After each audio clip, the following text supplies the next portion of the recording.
Qui vient nous voir aujourd'hui dans Destin Lorrain, un footballeur qui a brillé sous le maillot de l'AS Nancy-Lorraine avant de porter avec fierté le maillot tricolore. 17 sélections, une Coupe du Monde, les Jeux Olympiques, une Coupe de France.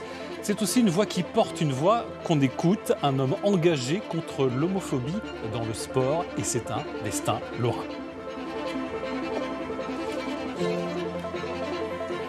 Bonjour Olivier Rouillet. Bonjour. Ravi de vous accueillir avec Mozza, votre chien, votre inséparable. Hein. C'est ça, elle est souvent avec moi. Elle se promène souvent avec moi. Alors, vous connaissez le principe de cette émission. On va raconter votre histoire, on va remonter le temps. Est-ce que vous vous souvenez de votre première apparition à la télévision ?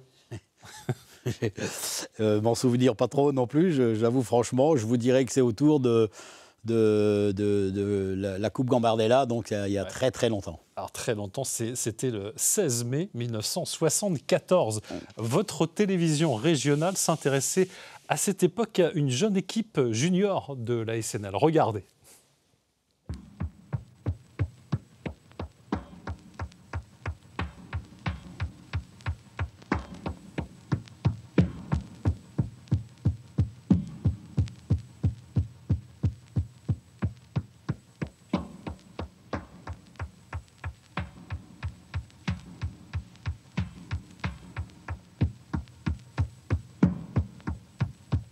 Tommy Jean-Marie, gardien de but. Manejara, arrière droit. Mailletti Alain, arrière gauche. Desplanches Claude, arrière central. Plissono Yannick, arrière central. Bélanger Alain, milieu de terrain. Voyer Olivier Hélier. Gélo Burtin, milieu de terrain. Morjean Claude, avant-centre. Chevet Claude, milieu de terrain. Cantoni Hervé, ailier. Bon, moi, c'est Olivier Hélier. Raphaël Ladny, carrière. Voilà, c'était pour la Coupe Gambardella 1974. Vous allez perdre en finale, vous allez arriver jusqu'en finale, vous allez perdre contre Nantes. Et on va dire de vous, vous êtes tout de suite au-dessus du lot. Les commentateurs de l'époque le disent. Vous en étiez conscient ? Non, moi ce qui m'importait, c'était de jouer au foot, c'était de m'amuser. Et puis là, avec l'équipe qu'on avait, c'était absolument extraordinaire. D'ailleurs, on n'aurait jamais pensé qu'on se serait retrouvé en finale de Coupe Gambardella. Ce qui était et qui est toujours d'ailleurs la référence ultime pour les juniors. Qu'est-ce que dirait l'Olivier Rouillet d'aujourd'hui à ce jeune Olivier Rouillet de 1974 ? Amuse-toi. C'est ce que j'ai fait. M'amuser pendant tout au long de ma carrière et tout au long de ma vie. Alors, racontez-nous. Vous arrivez, avant d'arriver dans cette équipe junior de la SNL, comment vous vous êtes détecté ? C'est quand vous faites vos classes au stade de Mainvaux à Saint-Max ? Exactement. Et en jouant à Saint-Max, j'ai commencé en équipe pupille de l'époque, pupille, minime, cadet. Et quand je suis en cadet, il y a l'entraîneur du club d'équipe première qui s'appelle Monsieur Garneau qui dit toi, tu peux pas rester comme ça, tu peux pas, tu as de la qualité. Il a prévenu la Ligue Lorraine de football et il y a un superviseur qui est venu me voir. Et à partir de ce moment-là, j'ai été cadet de Lorraine. Et je pense que ce jour-là était le début de ma carrière, puisque je me suis retrouvé en cadet de Lorraine. Et ensuite, du fait d'être en cadet de Lorraine, eh bien, il y a M. Collot, à l'époque, qui était entraîneur à Nancy, et qui s'équipait des jeunes, et qui est venu me voir. Et qui m'a dit, écoute, il va falloir que tu viennes à Nancy. Alors moi, pour tout vous dire, je venais de découvrir seulement à ce moment-là le football professionnel. Parce que mon père m'emmenait au Stade Picot voir les matchs. Mais je débutais, je ne savais pas qu'on pouvait gagner de l'argent en jouant au football. Et vous allez donc découvrir le football professionnel. Vous faites partie de cette génération dorée. Et forcément, vous allez rencontrer un certain Michel Platini. Vous vous souvenez la première fois que vous êtes vu ? Alors, ça devait être tout bonnement sur le terrain. Mais non, j'avoue franchement que la première fois... Ça matchait très vite entre vous. Vous étiez très complémentaires. Complètement. On a été complices assez rapidement. Alors, dans la vie de tous les jours, parce qu'on a plein d'anecdotes qu'on a vécues avec Paco, avec Jean-Michel Moutier, c'était extraordinaire. Et je ne peux pas vous en parler parce que ça durait trop longtemps. Ouais. Mais bon, il y a eu plein de choses comme ça. Et dans le foot, ça a été instinctif. Ouais. Et pas seulement dans le foot. Alors, on va le voir. J'ai encore ressorti une archive. On va voir cette complicité. Regardez cet extrait. C'était dans Stade 2 en 1977. Avec Olivier Rouillet, ils forment un tandem qui n'engendre pas la mélancolie. Et ce jour-là, Michel rendait visite à Olivier dans le magasin de jouets qu'il vient d'acquérir. Je vous en fais cadeau. Non. Voilà. Tu m'en fais cadeau? Non? Avec la poupée aussi. Tiens, je te donne la poupée parce que je trouve que ça va bien. Tiens, prends-la aussi. Merci, tu es gentil, toi. Je suis gentil. Eh, t'as marqué un but hier petit. Hein. Oui, c'était bon. Hein. Oui. Deuxième miracle dans le football français. Le premier miracle, c'était contre l'Allemagne. Le deuxième, c'était contre Bastia. Écoute, il en faut un peu de temps en temps. N'empêche que... Oui. Je croyais qu'on allait le perdre ce match.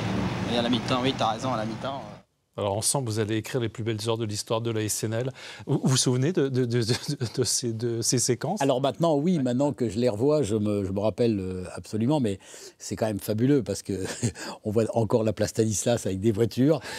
Non, mais c'est un truc de C'est cinglé. une autre époque. Oui, c'est une autre on époque. vous voit dans un magasin de jouets qui va devenir votre bar. C'est ça, c'est C'est pour ça que ça s'appelle le Pinocchio. Exactement, j'avais acheté ça avec ma prime de Coupe du Monde en 1978, donc c'était en 79, c'était magique, je l'ai toujours et bientôt en 29, ça fera 50 ans que je suis présent sur la place Saint-Ève. Donc ça me tient à cœur de le garder jusqu'à ce moment-là. Mais bon, c'était aussi des moments fabuleux, quoi. Vous vous rendez compte, se retrouver comme ça sur la place Stanislas en train de parler de nos matchs de foot.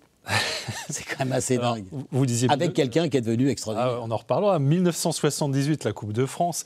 Alors, est-ce qu'il y a encore un souvenir? Quelle est l'image que vous gardez de ce match et qu'est-ce que ça représente pour vous? Alors, c'est quelque chose qui nous tient à cœur. D'ailleurs, je peux vous assurer qu'à chaque fois qu'on se revoit, on en parle, tout le groupe. Ouais. On est 4-5 à suivre depuis pas mal de temps, et donc on en parle tout le temps. Bon, c'est un moment extraordinaire, c'est absolument... Une Coupe de France, on ne peut pas s'imaginer ce que c'est, surtout à notre époque. Oui. C'était le moment fort d'une carrière, d'un club, c'était quelque chose de vraiment très très fort, quoi. J'ai du mal à expliquer comment, mais les gens qui regarderont ça, qui ont connu l'époque, comprendront très vite ce que je dis. Et le moment le plus frustrant, il est là. Vous voyez, parce que nous, on n'a pas eu le droit d'aller monter sur la corbeille présidentielle. Bon, mais c'est pas très grave. On l'a très bien vécu une fois qu'on était en bas, mais c'est extasique, le moment de la Coupe de France. Et il y aura d'autres moments. Vous l'avez répété souvent, votre plus grande fierté, c'est le fait d'avoir porté le maillot tricolore. 17 sélections en équipe de France. Vous êtes derrière Michel Platini, joueur ancien, le plus titré. Vous vous souvenez de la première fois où vous avez été appelé pour la sélection nationale et comment vous l'avez appris ? Alors oui, ça reste un souvenir absolument extraordinaire. Moi, je partais en espoir pour aller jouer un match en Bretagne et arriver à la Fédé, puisque à l'époque, là, on se retrouvait à la Fédé. On m'a dit, toi, tu restes là. Je dis, qu'est-ce qui se passe? Je suis viré. On m'a dit, non, tu restes là parce que tu vas peut-être aller avec l'équipe de France à Sofia, contre la Bulgarie. Pardon? Ben oui, parce que Loïc Habis s'était blessé et voilà. Et je me suis retrouvé 2 heures après dans l'avion pour aller en Bulgarie. Je suis arrivé à Sofia et là, je me suis retrouvé au milieu de l'équipe de France et Michel Hidalgo a fait appel à moi pour être présent ce jour-là. Votre plus beau souvenir chez les Bleus? Mon plus beau souvenir chez les Bleus, ça reste le but que j'ai marqué contre l'Allemagne, ça reste la Coupe du Monde, parce que c'est quand même 23 février 1977. C'est ça, et c'est des moments forts, quoi. Une Coupe du Monde, c'est pour un joueur de football, c'est le moment le plus génial qui puisse exister. Vous avez participé aussi à l'Olympiade de 1976 à Montréal. Quel souvenir vous en gardez? C'était quelque chose de particulier aussi? Ah ouais, complètement. Les Jeux Olympiques, c'est... On l'a vu là avec ce qui vient de se passer avec Paris 2024, c'est grandissime les Jeux Olympiques. C'est pas une ambiance football, vous voyez, vous avez les sportifs du monde entier, vous les côtoyez. On était dans le même immeuble, on avait les États-Unis au 7e étage, les Russes qui étaient au 4e, nous on était au second, et on se baladait. Et on serrait les louches et on se promenait et on allait dans la piscine avec tout le monde. C'était fabuleux. Olivier, vous avez marqué 84 buts en 287 matchs, un beau tableau. Oui. Il y a quand même un regret que vous m'avez confié. Ouais. En 1982, vous refusez une très belle proposition. Effectivement, je refuse d'aller au Paris Saint-Germain de l'époque, qui n'était pas sous l'ère qatari comme maintenant, mais j'ai eu peur parce que je me suis dit, oh, tu vas te retrouver dans la vie parisienne, ça va être un peu compliqué, me connaissant un peu fêtard à cette époque-là. Je me suis dit, ça va être dur, mais je le regrette sincèrement parce que je pense que j'aurais pu... En plus, il y avait Dominique Rocheteau qui jouait là-bas, à l'époque. J'aurais pu tirer mon épingle du jeu et puis jouer au parc tout le temps. C'est quand même un moment assez appréciable. Joueur, entraîneur, consultant TV, évidemment aujourd'hui. Vous êtes aussi engagé contre l'homophobie dans le sport et vous avez été l'un des premiers à faire votre coming out publiquement en 2008 dans l'Équipe Magazine. Qu'est-ce qui vous a poussé à franchir le pas? Oh, rien. Ce qui m'a ce qu'il m'a dit, j'étais très bien dans ma vie, j'étais serein, j'étais tranquille. J'en avais marre un peu de me cacher. Mais bon, je vous rassure, beaucoup de gens, en tout cas, étaient au courant, donc c'était pas le problème.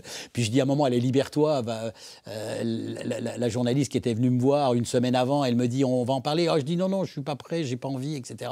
J'ai pris une semaine de recul, elle est revenue me voir pour faire des photos. Puis je dis, écoute, c'est le moment, on y va. Et donc, je me suis lâché, mais très bien, hein, magnifique. Et je trouve ça extraordinaire parce que les retours que j'ai eus, en tout cas, étaient hyper positifs. Oui, oui. Franchement, hyper positifs. Je vous assure qu'une ou deux fois, je me suis dit, comment tu vas être accueilli dans un stade? Mais pas du tout, bien au contraire. Est-ce que ça a changé quelque chose dans votre vie professionnelle et personnelle? Pas du tout. Non, la vie professionnelle, aucun problème. Et la vie personnelle, bien sûr que non. Non, ça n'a rien changé. Juste que, voilà, tout le monde était au courant, tant mieux. On ne va pas se mentir, même si les mentalités ont évolué, l'homophobie reste encore aujourd'hui un problème dans le monde du football. Comment vous l'expliquez? Je n'arrive pas à me l'expliquer. On me pose souvent la question pourquoi ça ne change pas. Je crois sincèrement que peut-être que les joueurs ont peur de dévoiler le... Du moins, oui, je sais. Est-ce que c'est les réseaux sociaux? Est-ce que c'est la peur que des sponsors les abandonnent? Est-ce que c'est la peur d'être monté du doigt dans le vestiaire? Est-ce que c'est la peur de ne pas être comme les autres? J'avoue que je ne sais pas trop, j'arrive pas à l'expliquer. Mais maintenant, c'est pas une obligation non plus de le dire. Un footeux, il peut vivre tranquillement sa vie comme je l'ai fait moi, et en étant super heureux. Donc... ça serait bien qu'un jour, quelqu'un le dise aussi.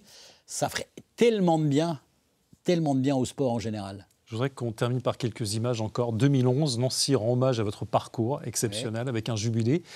Quel souvenir vous en gardez?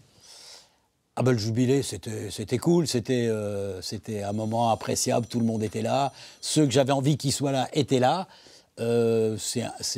Encore une fois, c'est un souvenir de bonheur.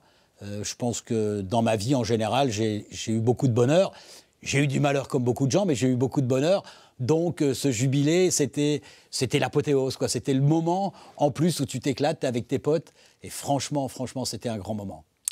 On sent que vous êtes un homme heureux. Merci, Olivier Rouillet. Merci d'avoir partagé votre destin lorrain avec nous.